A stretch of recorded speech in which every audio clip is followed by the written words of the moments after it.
Chilean police cracked down on a day of protest against the government of Sebastián Piñera were on the scene.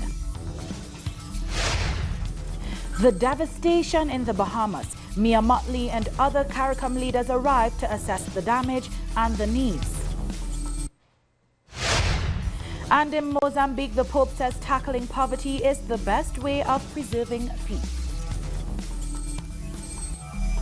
From the headquarters of Telesur English in Quito, Ecuador, this is From the South. I am Doris Polo.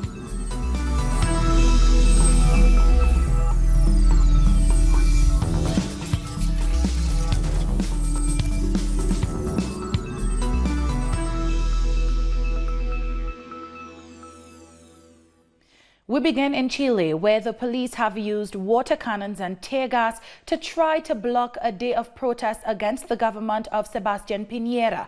More than 60 organizations came together under the slogan, "We've had enough, we unite," to demand an end to corruption in state institutions.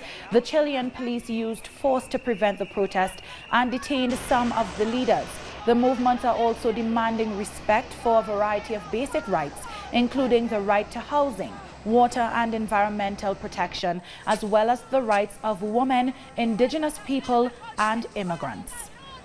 They arrested people, they shot tear gas at them, they blocked the sidewalks, they didn't even allow people to use the sidewalks. I blame Piñera and I blame Chalvin for this. It seems they are trying to bring back the times of the dictatorship during the 70s and the 80s. That's what they want. They want to bring back the times when citizens had not even the right to raise their voices. What they're doing right now is absurd and excessive.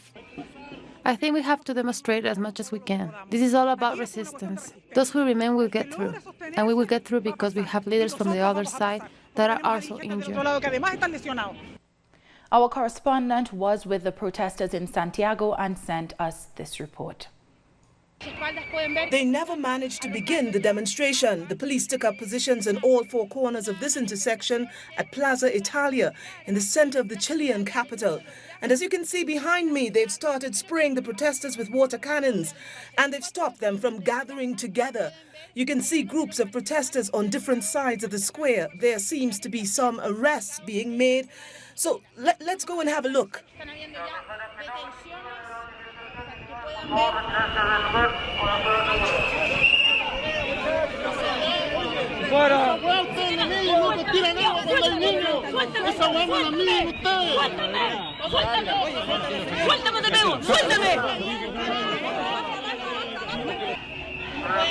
So you can see how the police have made it impossible for the protesters to begin their march, and they've arrested several of the leaders. We're just greeting one of the leaders now. Well, you see the police water cannons positioned here, and the demonstrators are beginning to withdraw to other points where demonstrations are also planned, even if they can only march on the sidewalk, which the police are also trying to prevent. Our correspondent Paula Dragnik on the ground in Chile. In other news, a CARICOM team is in hurricane-ravaged Bahamas, where they are holding talks with the Prime Minister to determine what aid CARICOM can offer in the aftermath of Hurricane Dorian. The delegation is also there to get a first-hand look at the situation in the CARICOM state.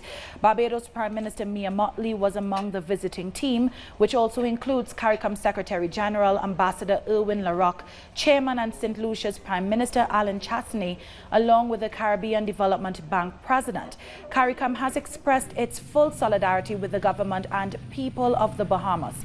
It says it stands ready to give whatever assistance is required to deal with the effects of the hurricane. Bahamas' Prime Minister Hubert Minnis on Wednesday evening provided an update on the situation on the island in the aftermath of Hurricane Dorian. He confirmed that the death toll has climbed to 20. I just returned from an initial air assessment flight on Grand Bahama, which was conducted on a U.S. Coast Guard helicopter.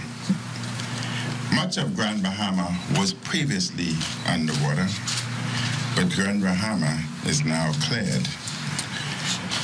Some homes, businesses, and other buildings and infrastructure were badly damaged. There are a significant number of people in shelters. Then one review from the east, coming central, Sweetings Key and the eastern area had suffered quite a bit of damage to homes. Many were destroyed, roofs were disturbed.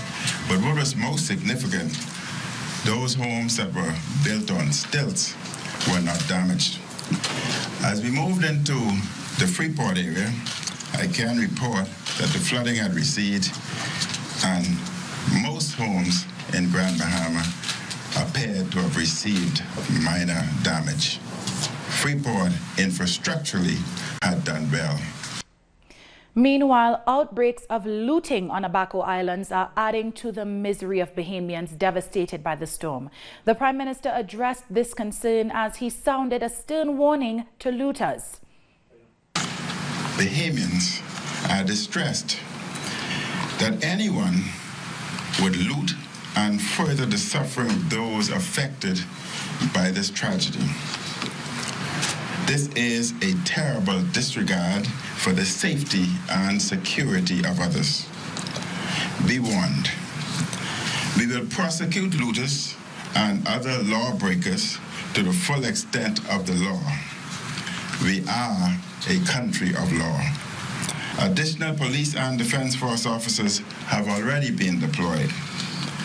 More security personnel were transported to Abaco today. There are approximately 60 Royal Bahamas Police Force officers permanently stationed in Abaco. And relief supplies have started to arrive to the capital of the Bahamas, Nassau, as the United Nations said at least 70,000 people are in immediate need of humanitarian aid.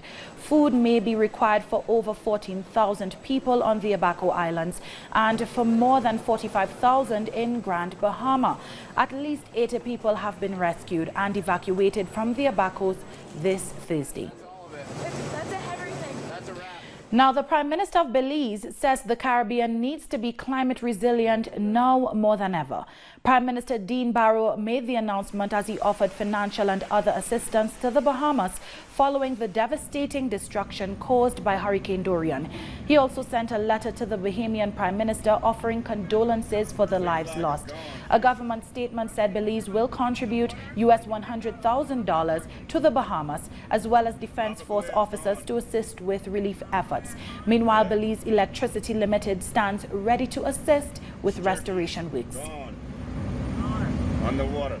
Trinidad and Tobago has also pledged to assist the Bahamas. The twin island state will contribute US $500,000 toward their hurricane relief. The disclosure was made by Prime Minister Dr. Keith Rowley, who adds that 100 Defense Force officers, as well as 7 technicians from the Trinidad and Tobago Electricity Commission, will be sent to the hurricane-ravaged islands. So we will support our crew from TNTech, and we'll support our 100 persons from the Defense Force in the Bahamas, working with the JDF and under the direction of the government of Bahamas.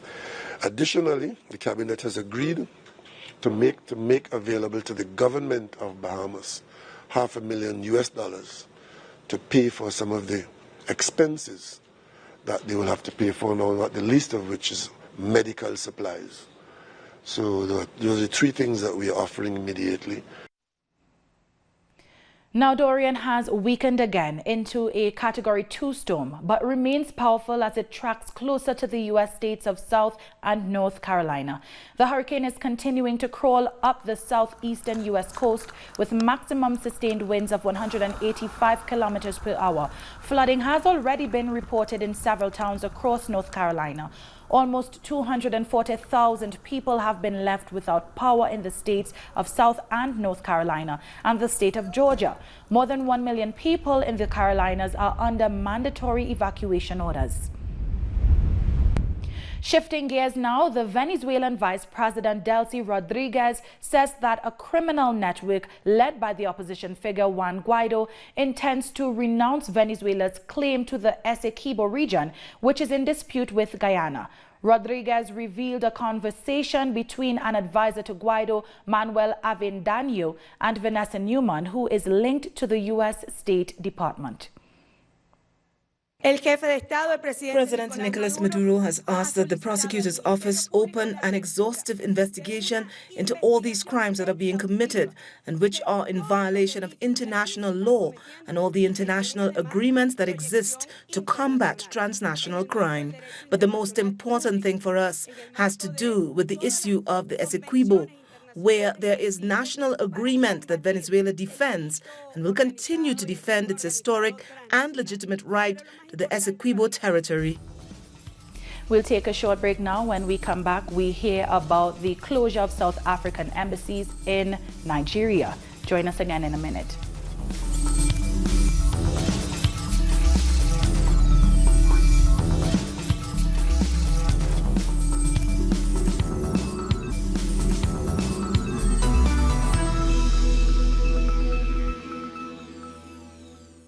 Welcome back. Pope Francis has urged the people of Mozambique to protect their hard-earned peace and aim to provide equal opportunities to avoid slipping back into civil war. The Pope was greeted by traditional dancers as he met with Mozambique's bishops.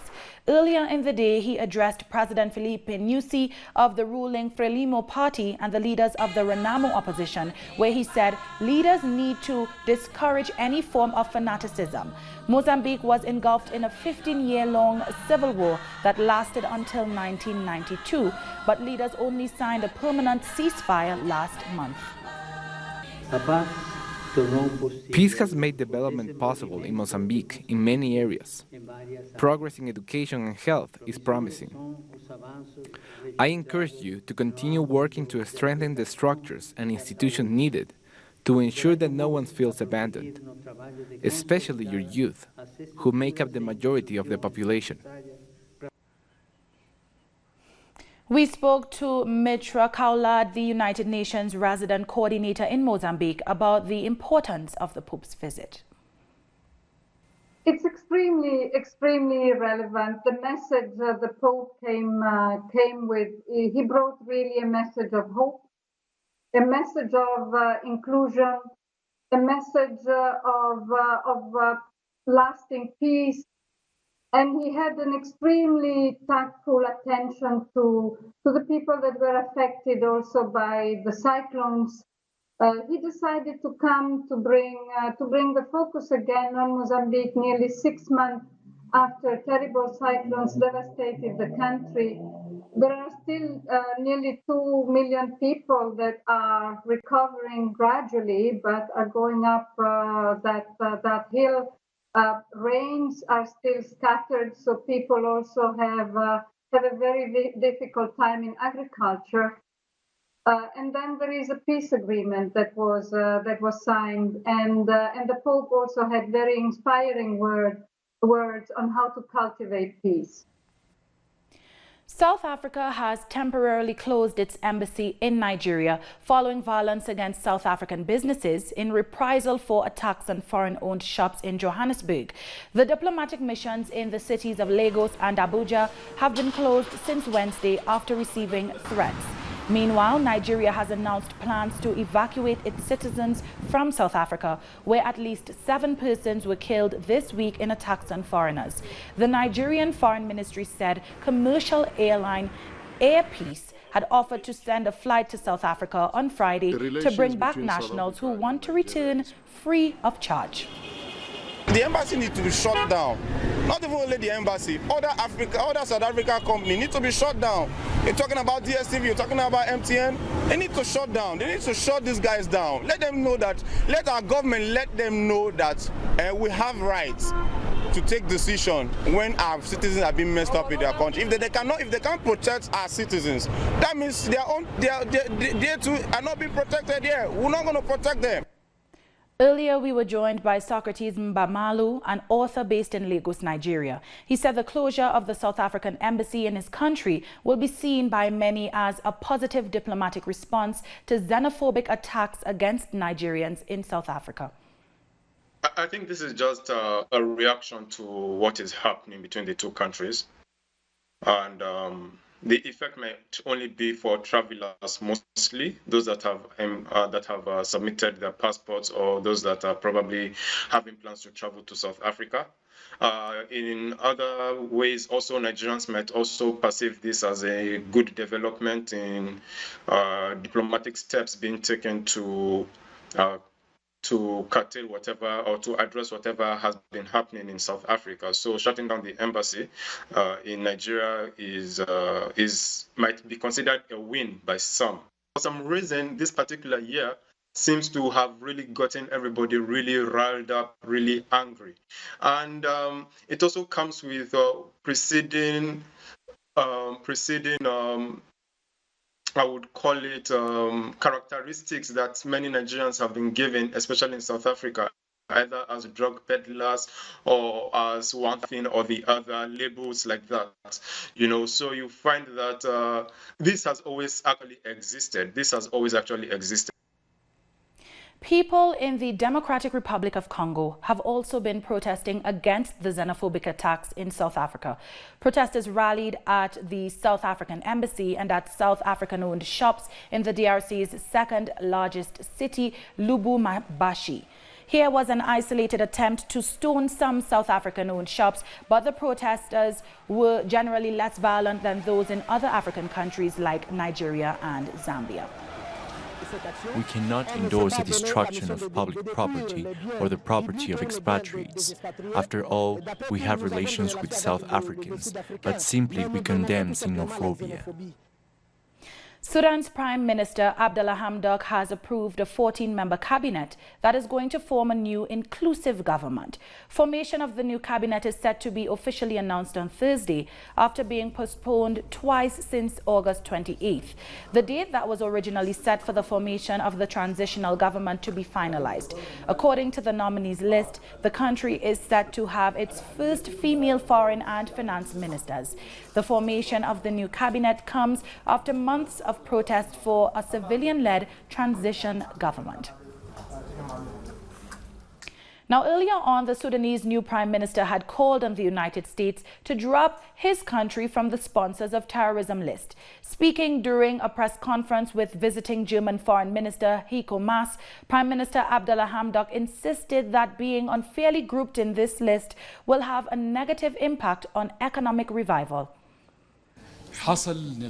We made negotiations with the Americans and we expect there should be progress on removing Sudan from the terrorism list, since we believe that the situation is suitable for such a decision, and we believe we will make significant progress in this issue. Coming up after the break, a former FARC dissident is forming a political party in Colombia. Don't go away.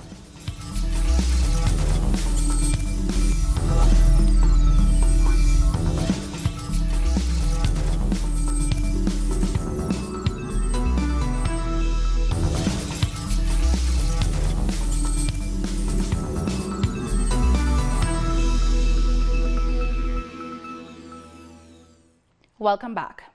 Teachers in Argentina are holding a 24-hour general strike in protest at attacks on their colleagues in the province of Chubut. They held a demonstration in Buenos Aires to condemn the attack by a group of oil workers that left 5 teachers injured. The conflict comes in the middle of a worsening economic crisis, which has slashed living standards. On Wednesday, thousands also took to the streets against the neoliberal policies of President Mauricio Macri. Hunger cannot wait, and it's a harsh reality for many living in Argentina, including children. In the face of the severe rise in homelessness, poverty and unemployment, social movements have led rallies in the streets demanding access to social services such as soup kitchens. What is happening with the closing of shops, businesses and companies is that all these families do not have access to soup kitchens. Before, there were only children. Nowadays, there are entire families, moms, dads, grandparents, uncles, and obviously, there are much more who need access. We make a lot of sacrifices. We put money from our own pockets. We cook with fire because we don't have gas. There are a lot of elderly people. We wait for answers and they don't give us any. And with increases in the cost of everything, it's much harder. New increases in utility prices over the last few days have further eroded people's purchasing power and had a negative impact on people's ability to cover basic needs. That's why the people are also demanding that lawmakers pass legislation to declare a national food emergency. Our daily life in the neighborhoods is hard. It's impossible to feed our families. We are overflowing with people who come to ask for a plate of food, or for goods, or even for basic healthcare. It's all wrong. You can't travel, we can't get attended to at the hospitals because of the lack of supplies. Social movements strongly condemn this grave social and economic situation, which affects mainly the working class and the most vulnerable in society. They want answers to their demands as poverty rates increase. Sadly, we came to this instance. There are hundreds of people that can no longer bear the social situation anymore, and it has gotten much worse after the primary election, and that the government hasn't understood the message that came from the ballot boxes. The social policy is a disaster and needs to be changed. There is a long way to go, and there is urgent need to alleviate poverty and hunger. They've decried the rising hunger and unemployment and called on workers' unions for support by calling a 36-hour-long general strike. Former FARC chief peace negotiator Ivan Marquez has announced the creation of a political movement, just a week after he said he was taking up arms again. Marquez, who was also second in command of the FARC guerrilla group, said in a YouTube video that members of the new movement will have a mission in the social sector where they live, work or study, without their political affiliation being revealed. This comes after Marquez and two other dissident FARC leaders announced last week a return to arms, accusing the government of betraying the 2016 peace deal. The Bolivarian movement for the new Colombia will continue gathering people in hiding by waving its white peace flags. Revoke the mandate of the politicians responsible for the current chaos and set a precedent to stop their impunity of committing atrocities and using their power against the entire nation.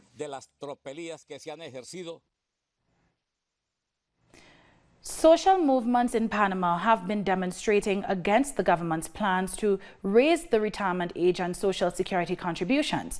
The reforms are being backed by international lenders and local businesses.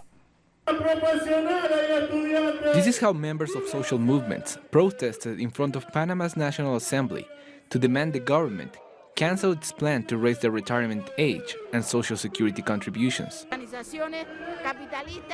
The capitalist organizations want to keep stealing from the Panamanian people by imposing measures like the increase in the retirement age and this attack on the Social Security Fund. And we are here to keep fighting to stop them. If they pass the bill, we are going to fight.